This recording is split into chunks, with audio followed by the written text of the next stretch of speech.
Wednesday morning, when we first made our way to Pacific Palisades, we went with somebody who was trying to get back to his home. He tried to open the water sources in his home, and there was no water coming out. And we heard that from fire department personnel. We heard that from other people who were in the streets at the time. They were saying the fire hydrants are dry. And obviously, it's not a story that was widespread because obviously firefighters were able to fight some fires.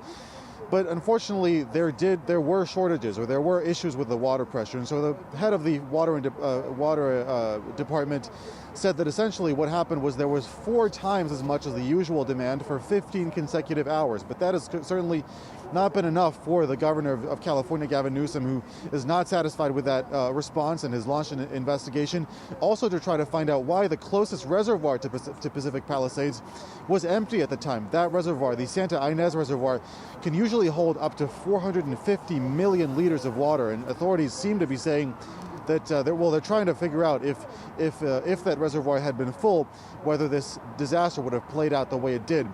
And unfortunately, there are still bad decisions being made, or situations that are making this or adding insult to injury.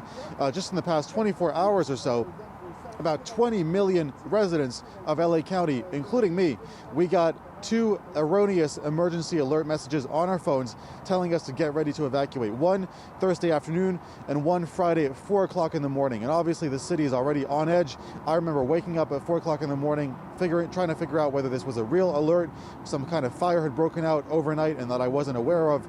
Fortunately, it was an erroneous message, but obviously authorities asking for forgiveness, but clearly adding to a sense of panic to a city that has already had a few very, very anxious days.